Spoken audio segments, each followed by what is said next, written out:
Hello friends, अभी मैंने LRC के बारे में एक वीडियो डाला था। तो उसके कमेंट बॉक्स में बहुत सारे कमेंट आ रहे थे कि बीटीएससी जेई का न्यूज़ दीजिए, बीटीएससी जेई में क्या चल रहा है। और एलआरसी का जो वैकेंसी है उसमें ईडब्ल्यूएस का रिजर्वेशन और अन्य रिजर्वेशन में कुछ दिक्कतें लोगों को हो रही हैं कि मतलब जितना सीट रहना चाहिए, जैसे ईडब्ल्यूएस में 10% रिजर्वेशन है तो उसका जितना सीट रहना चाहिए, एसटीएससी में जो है तो उसमें जो सीट का संख्या है वो कम है। वो क्यों कम है, क्या है, तो इसके संबंध में हम पूरा बात करेंगे। और इसका मतलब अब ये जो वैकेंसी है वो बीटीएससी से पहले आई है, तो इसमें कम नंबर वाला का होगा नहीं होगा या जो भी है, तो इस पूरे वीडियो में हम इसके बारे में ही बात करेंगे। तो वीडियो पूरा देखिएगा, स्किप मत कीजिएगा। तो सबसे पहले हम बात करते हैं बीटीएससी जेई में अभी क्या चल रहा है। तो जैसा कि आप लोग को पता है कि बीटीएससी का काउंसलिंग होने के बाद अभी तक कोई न्यूज़ नहीं है, ना कोई लिंक आया है। जो ऑब्जेक्शन लिंक आना चाहिए था ना लिंक आया है और ना कुछ हुआ है। 13 को मीटिंग होने वाली थी, उसका डेट बढ़ के 19 हुआ। पहले टाइम बढ़ाया गया, 13 को सुबह में होने वाले थे उसको शाम किया गया, फिर उसके बाद डेट 19 हुआ। 19 को भी मीटिंग नहीं हुई और उसका मीटिंग का डेट है वो 26 किया गया। तो और अभी तक ऑब्जेक्शन लिंक भी नहीं है। तो इसके बारे में मैं आपको बता दूं कि बीटीएससी जो है वो वेरिफिकेशन में लगा हुआ है, और जब तक वेरिफिकेशन कंप्लीट नहीं हो जाता है तब तक आगे की कोई प्रक्रिया नहीं होगी। और वेरिफिकेशन अभी कंप्लीटेड नहीं है। वेरिफिकेशन कंप्लीट होने के बाद लिंक भी जारी होगा और रिज़ल्ट भी जारी होगा। वैसे भी बीटीएससी ने साफ़ कर दिया है कि जो रिज़ल्ट है वो अक्टूबर के अंतिम सप्ताह में संभावित है। तो आप लोग ये मान के चलिए कि जो रिज़ल्ट आएगा वो अक्टूबर के अंतिम सप्ताह तक ही आएगा। उससे कुछ पहले भी आ सकता है या कुछ लेट भी हो सकता है। वो डिपेंड करेगा कि जब तक सारा वेरिफिकेशन कंप्लीट नहीं हो जाता है तब तक वो रिज़ल्ट नहीं देखने को मिलेगा आप लोग को। वैसे उम्मीद है कि वेरिफिकेशन जल्द कंप्लीट होगा और रिज़ल्ट जल्द आएगा, बट इसके बारे में एग्जैक्ट कोई जानकारी मुझे भी नहीं है। अब हम बात कर लेते हैं एलआरसी के वैकेंसी के बारे में। तो चलिए जो स्पेशल सर्वे अमीन का है उसी का जो एडवर्टाइजमेंट है वो ओपन कर लेते हैं और उसको समझाते हैं। तो जैसा कि आप लोग देख रहे हैं कि ये स्पेशल सर्वे अमीन का जो कुल पद है 1944 है। इसके हिसाब से अगर ईडब्ल्यूएस के रिजर्वेशन की बात की जाए तो 10% जो रिजर्वेशन होगा वो 194 सीट होगा, बट यहाँ पे 92 सीट दिया गया है। और भी जो है जैसे अनुसूचित जाति का 12 सीट है। तो इसके संबंध में मैं आप लोग को बता दूं कि ये जो वैकेंसी दिया गया है वो पहले की जो वैकेंसी थी उसमें जो पद बैकलॉग रह गए थे, जो सीट खाली रह गए थे, उसके अनुसार ही ये दिया गया है। जैसा कि आप लोग देख रहे होंगे कि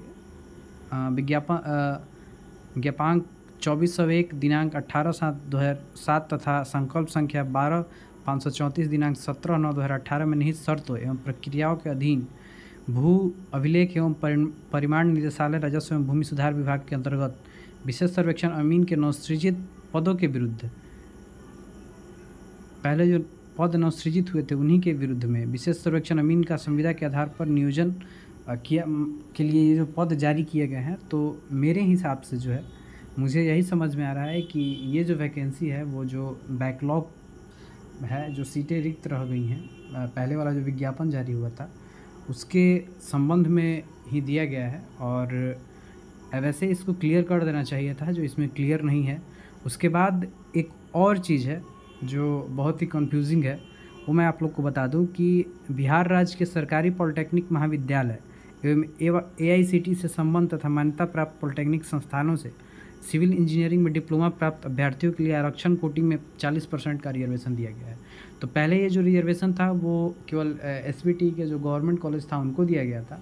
जो केस हुआ था उसमें एसबीटी के गवर्नमेंट और प्राइवेट दोनों को बोला गया था, बट यहाँ पे जो 40% दिया गया है वो एसबीटी के अलावा एआईसीटी से संबद्ध जितने भी कॉलेज हैं जो बिहार के अंतर्गत हैं, तो उनके लिए एक तरह से बोला जाए तो इसमें दिया गया है। ये क्लियर नहीं है, इसको भी क्लियर लिख देना चाहिए था एआईसीटी से अप्रूव और एसबीटी से।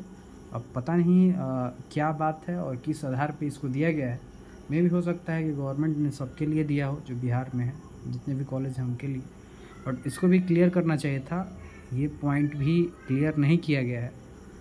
हो सकता है कि जो इसका ऑनलाइन अप्लाई स्टार्ट होगा उसमें अलग से अगर कुछ दे दे तो वो अलग बात है, बट यहाँ पे क्लियर नहीं किया गया है। सीट की जो संख्या है इसको भी, अगर बैकलॉग था तो इसको दिखना चाहिए था कि बैकलॉग वैकेंसी है, बट इसमें भी इसको क्लियर नहीं किया गया है। अब चूँकि ये प्रक्रिया मार्क्स बेसिस है तो आप लोग को बता दूँ, और ये वैकेंसी जो आई वो बीटीएससी के क्लियर होने से पहले आ गई है। तो अब इसमें सबसे ज़्यादा दिक्कत जो होने वाली है वो जो जिनका मार्क्स कम है, जो कम परसेंटेज वाले लोग हैं उनको दिक्कत होने वाला है। क्योंकि जिसका बीटीएससी में हुआ है और उनका मार्क्स मतलब ज़्यादा है, आप लोग समझ सकते हैं, उनका मार्क्स ज़्यादा है तभी उनका बीटीएससी जेईई में हुआ है। तो वे लोग फिर से इस वैकेंसी को भरेंगे, और वो वैकेंसी अभी क्लियर नहीं है तो वो लोग कंफर्म नहीं है कि होगा नहीं होगा क्या होगा। तो वो लोग भी इसमें भरेंगे और पिछली बार की तरह ही इसका हाल होगा। जैसे कि आप लोग को पता है कि उस समय पीआरडी क्लियर नहीं था, तो पीआरडी में भी जितने जो ज़्यादा नंबर वाले थे उनका रिज़ल्ट हुआ था और उन्होंने इस वैकेंसी को भरा था। बाद में उन लोगों ने इस वैकेंसी को इसमें ज्वाइन नहीं किया, तो ये सीटें रिक्त रह गई थी, और जो कम परसेंटेज वाले बच्चे हैं वो रहते हुए भी उन लोग का मतलब सीट खाली रहते हुए भी उन लोग का ज्वाइनिंग नहीं हो पाया। तो सेम कंडीशन इसमें भी होने वाला है, क्योंकि पिछली बार भी इसमें किसी तरह का कोई भी वेटिंग का प्रावधान नहीं था, और इस बार भी अगर दे दिया जाता है तो अच्छी बात है। अगर नहीं दिया जाता है तो कम परसेंटेज वाले जो छात्र हैं उनका नहीं हो पाएगा। तो इसमें बहुत सारी त्रुटियां हैं, जो कुछ उनमें से त्रुटियां जो मुझे दिखी मैंने आप लोग को बताई। और यदि ये वैकेंसी पहले बीटीएससी की क्लियर हो गई रहती तो ये वैकेंसी जो नए लोग थे उनके लिए रहती, बट अभी जितने भी लोग हैं जो बीटीएससी में भी हैं वो लोग भी इसको अप्लाई करेंगे, और उन्हीं का चांस मतलब उन्हीं का होगा, वो ज्वाइन करे या ना करे। बट ये एक बहुत ही बड़ी बात है कि फिर से जिनका कम मार्क्स है उनका नहीं हो पाएगा। और इसी तरह से इसमें अभी तो ये वैकेंसी आई है, आप लोग देख ही रहे हैं, केस करने वाले लोग फिर से एक्टिव होंगे और फिर से इसमें नए नए केस होंगे और लंबा खींचा जाएगा। तो जितनी भी बिहार में बेरोज़गारी पहले से है, और बेरोज़गारी का एक तरह से हम लोग बोल सकते हैं कि सरकार के साथ साथ जो यहाँ के लोग हैं वो भी जिम्मेदार हैं। क्योंकि अगर वैकेंसी नहीं आती भी है तो उसको एक तो सरकार चाहती है कि वैकेंसी फंसे, और लोग भी चाहते हैं कि लोग भी जो हैं वो इसके लिए तैयार रहते हैं। वैकेंसी आती नहीं है कि केस की बातें स्टार्ट हो जाती है और केस करने के लिए लोग तैयार हो जाते हैं। उसके बाद अगर एक ही तरह की 4-5 वैकेंसी आई रहती है और एक ही लड़का का चारों पाँचों में रिज़ल्ट होता है, क्योंकि वो क्लियर नहीं रहता है। एक वैकेंसी को 10-12 साल तक खींचा जाता है, जैसा कि आप लोग देख रहे हैं। तो इस वैकेंसी का भी मेरे हिसाब से यही हाल होने वाला है। बाकी की जानकारी जो भी होगी मैं बाद में शेयर करूँगा। धन्यवाद।